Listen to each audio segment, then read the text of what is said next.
Good evening to all of you. आज का जो इम्पोर्टेंट क्वेश्चन है फॉर अ बोर्ड एग्जाम या फिर नीट एंड जेईई एग्जाम के लिए वो है फॉर अ क्लास 12। ये क्वेश्चन आपके क्लास 12 के लिए ऑर्गेनिक केमिस्ट्री का क्वेश्चन है। इसमें आपका क्वेश्चन है कि allyl chloride is hydrolyse more readily than n propyl chloride, यानी कि जो एलाइल क्लोराइड आपका होता है वो इजीली हाइड्रोलाइज हो जाता है एन प्रोपाइल क्लोराइड के। तो इसके रीजन क्या है ये हम आज की वीडियो में एक्सप्लेन करेंगे। आपको पता है कि allyl chloride, this is a allyl chloride,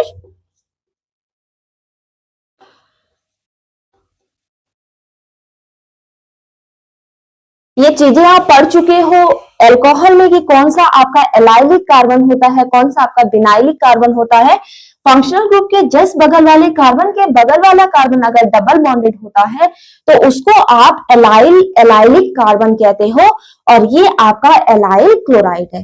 तो जो एलाइल क्लोराइड आपका होता है वो इजीली हाइड्रोलाइज हो जाता है than n propyl chloride. This is allyl chloride and this is CH3, CH2, CH2 and Cl और ये है आपका प्रोपाइल क्लोराइड।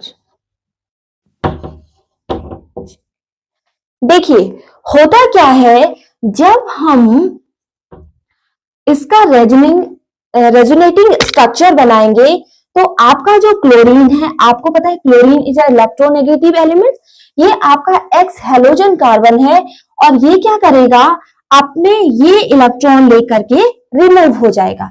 तो जब क्लोरीन आपका रिमूव होता है तो ये इस कार्बन के बॉन्ड को सिग्मा इलेक्ट्रॉन को ले जाकर के इस तरीके का स्ट्रक्चर बनाएगा, CH3, CH2 and CH2 positive. ये इसने इस तरीके का स्ट्रक्चर बनाया। CH2 डबल बॉन्ड CH2, ये आपका कार्बोकेटायन फॉर्म हुआ। अब देखिए क्योंकि इसके पास आपका डबल बॉन्ड है, पाई इलेक्ट्रॉन है, तो ये पाई इलेक्ट्रॉन आपका शिफ्ट हो जाएगा इस तरफ। तो ये जब डबल बॉन्ड इस तरफ शिफ्ट हो जाता है तो पॉजिटिव चार्ज आपका यहां आ सकता है। तो पहला रेजोनेटिंग स्ट्रक्चर इस तरीके से बनेगा और दूसरा रेजोनेटिंग स्ट्रक्चर आपका कैसे बन सकता है, CH2 CH एंड CH2। तो ये इस तरीके से दो रेजोनेटिंग स्ट्रक्चर बनाता है। बिकॉज आपका जो हाइड्रोलाइज या फिर रिएक्शन करने की पावर डिपेंड करती है कि वो उस कार्बोकेटायन की स्टेबिलिटी कैसी है। तो ये जो आपका एलाइल क्लोराइड है वो आपके दो रेजोनेटिंग स्ट्रक्चर बना रहा है। एक तो ये कार्बोकेटायन फॉर्म कर रहा है, दूसरा ये वाला कार्बोकेटायन फॉर्म कर रहा है। लेकिन जो आपका एन प्रोपाइल क्लोराइड है इसमें कोई भी आपका डबल बॉन्ड नहीं है। जब डबल बॉन्ड नहीं है तो पाई इलेक्ट्रॉन नहीं होंगे और पाई इलेक्ट्रॉन नहीं होंगे तो आपका पाई बॉन्ड आपका शिफ्ट नहीं होगा और पाई बॉन्ड शिफ्ट नहीं होगा तो आपका रेजोनेटिंग स्ट्रक्चर नहीं फॉर्म होगा।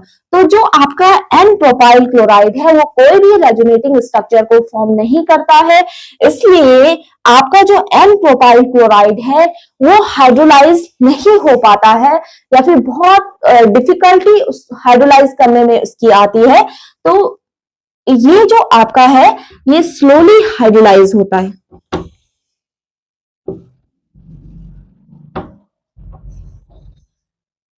तो यही रीजन है कि एलाइल क्लोराइड आपका इजीली हाइड्रोलाइज हो जाता है बिकॉज ये दो रेजोनेटिंग स्ट्रक्चर फॉर्म करता है। Because it have a pi bond electrons, इसके पास पाई बॉन्ड है और पाई बॉन्ड आपका शिफ्ट हो सकता है और रेजोनेटिंग स्ट्रक्चर बना सकता है, जबकि एन प्रोपाइल क्लोराइड के पास कोई भी आपका पाई बॉन्ड नहीं है तो शिफ्ट होने के चांस नहीं है, इसलिए आपका ये स्लोली हाइड्रोलाइज होता है या फिर कभी हाइड्रोलाइज नहीं भी होता है, स्लोली हाइड्रोलाइज होता है। इसके कंपैरिजन में एलाइल क्लोराइड के कंपैरिजन में जो आपका एन प्रोपाइल क्लोराइड है वो स्लोली हाइड्रोलाइज होता है। Thank you.